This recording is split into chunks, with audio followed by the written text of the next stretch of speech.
స్థానిక శాసనసభ్యులు, సీనియర్ నాయకులు సత్యనారాయణమూర్తి గారు, గౌరవ పార్లమెంట్ సభ్యులు సీఎం రమేష్ గారు, వాల్యూమ్ చాలలేదు,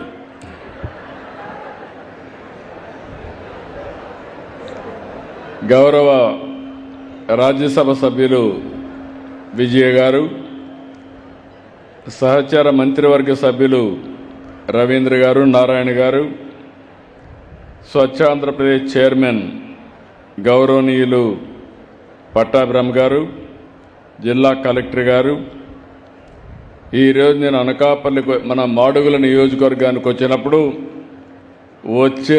నుంచి చూస్తున్నా, మీ ఉత్సాహం చూసా, మీ అభిమానం చూసా. అవన్నీ చూసిన తర్వాత ఇప్పుడే నలుగురు పిల్లలు మాట్లాడారు, ఆధారగొట్టారు. వారు మాట్లాడిన తర్వాత ఈ 2 సంవత్సరాల ప్రభావం ఎంత బాగా పనిచేసిందంటే నేను చాలా గర్వపడుతున్నా. మనస్ఫూర్తిగా ఆ పిల్లల్ని అభినందిస్తున్నా. వాళ్లకు శిక్షణ ఇచ్చిన అధ్యాపకులను కూడా మనస్ఫూర్తిగా నమస్కారాలు తెలియజేసుకుంటున్నా.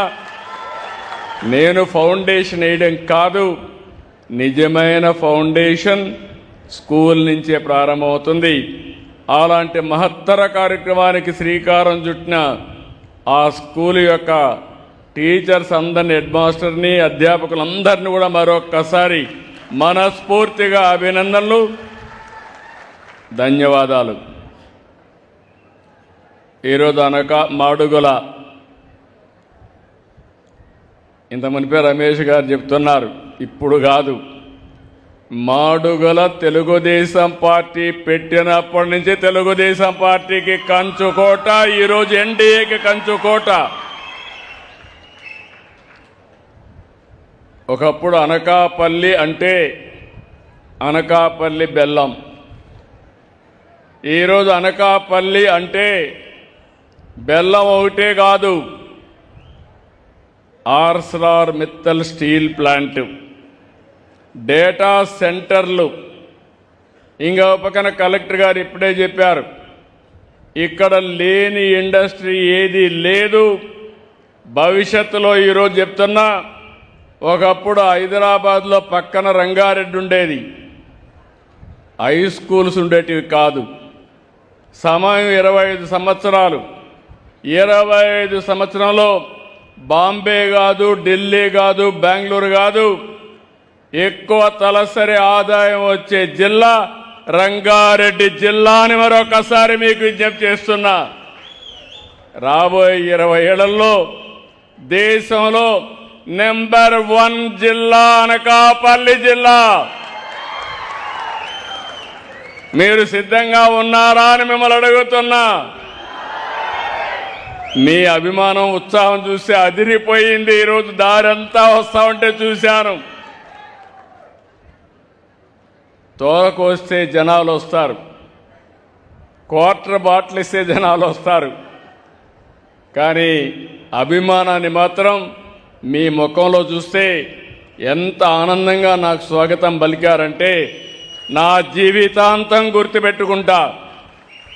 రాజకీయాల్లో కావాల్సింది చేసిన పనికి కృతజ్ఞత ఉండి ఒక అభిమానం ఉంటే పెద్ద కిక్కు మాకు.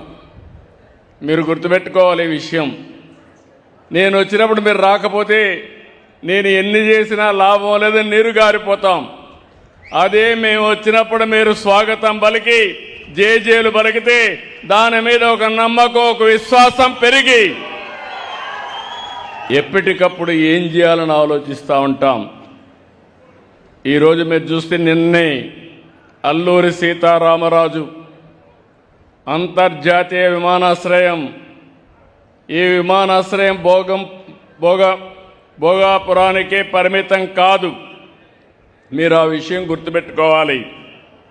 ఉత్తరాంధ్రకి మీ ఆశలకు, కలలకు రెక్కలు.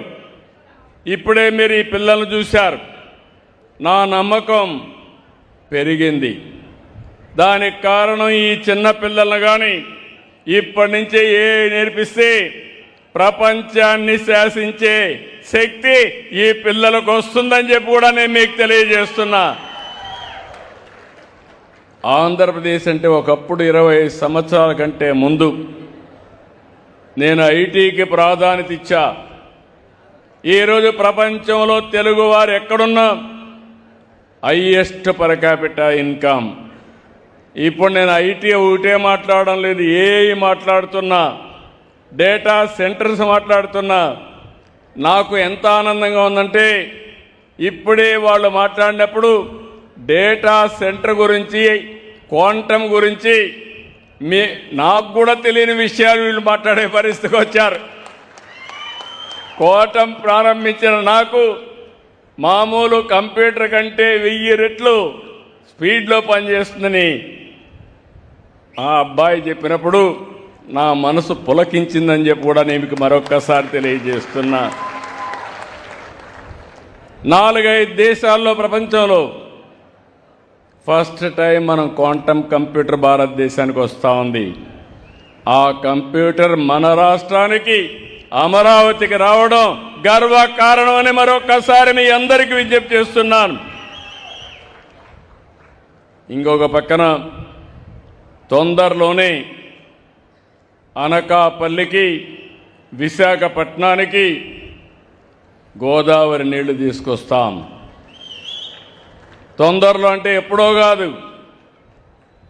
ఫస్ట్ వీక్ ఆఫ్ సెప్టెంబర్ మళ్ళీ వస్తా, అనకాపల్లికి నీళ్లు తీసుకొచ్చి మీకు చూపిస్తానని మరొక్కసారి మీ అందరికీ హామీ ఇస్తున్నాను. అదే సమయంలో ఈ సంవత్సరం మళ్ళీ పనులన్నీ పూర్తి చేసి విశాఖపట్నానికి తీసుకొస్తాం, నీళ్లు తీసుకెళ్తాం. కొంతమంది మాట్లాడుతున్నారు, నాకెప్పుడు సవాళ్లే. నేను ఏ మంచి పని చేయాలన్నా ఇమ్మీడియట్గా వచ్చేస్తారు, ఏదంటే అది మాట్లాడతారు. ఇంకా డేటా సెంటర్ రాలేదు. గూగుల్ డేటా సెంటర్ మీరు చూస్తే ఒక్క అమెరికాలో ఉండి మొట్టమొదటిసారిగా ఇండియాకు వస్తామని, ఇండియాకు వచ్చిన తర్వాత ఎక్కడ పెట్టాలంటే అనుకూలమైన ప్రదేశం అని మన విశాఖపట్నం, ఒక సుందరమైన నగరం విశాఖపట్నానికి వచ్చారు. అది వస్తే బెంగళూరు కలవరపడింది, వేరే రాష్ట్రాలు ఆశ్చర్యపోయినాయి. కానీ ఇక్కడుండే వాళ్ళు మాత్రం ఒకరిద్దరు ఫ్లాగులు పట్టుకుంటారు వద్దని. డేటా సెంటర్ అంటే తెలియదు, లాభాలు తెలియవు, అంటే వాళ్ళకి కావాల్సింది రాజకీయం కావాలి, ఎవరో చెప్తే నమ్మాలి. ఇంతవరకు డేటా సెంటర్ కన్స్ట్రక్షనే ప్రారంభం కాలేదు, నీళ్లు ఇంకిపోయినాయంట, తాగడానికి నీళ్లు లేవంట. అది మాకు వద్దంటారు. నేను అడుగుతున్నా, ఇలాంటి పిల్లలు, వీళ్ళు మట్టిలో మాణిక్యాలు, వీళ్ళకు అవకాశాలు ఇస్తే ప్రపంచాన్ని శాసించే శక్తి ఉండే పిల్లలు మన పిల్లలని మరొకసారి మీకు తెలియజేస్తున్నా. అదే నా నమ్మకం. డేటా సెంటరు నేను 1 ప్రారంభిస్తే 5 వచ్చాయి, 5 గిగావాట్స్కి వచ్చాయి. ఈరోజు 5 గిగావాట్స్ ఇక్కడ వస్తే కొన్ని లక్షల మందికి ఏఐ ప్రొఫెషనల్స్గా తయారవుతారు, మంచి ఉద్యోగాలు వస్తాయి. ఆ ఉద్యోగాలు వస్తే ఆదాయం కూడా ఆకాశమే హద్దుగా ఉంటుంది ఇన్నోవేషన్లో. ఇంకో పక్క అన్నిటికి కావాల్సిన 3.5 టీఎంసీ నీళ్లు.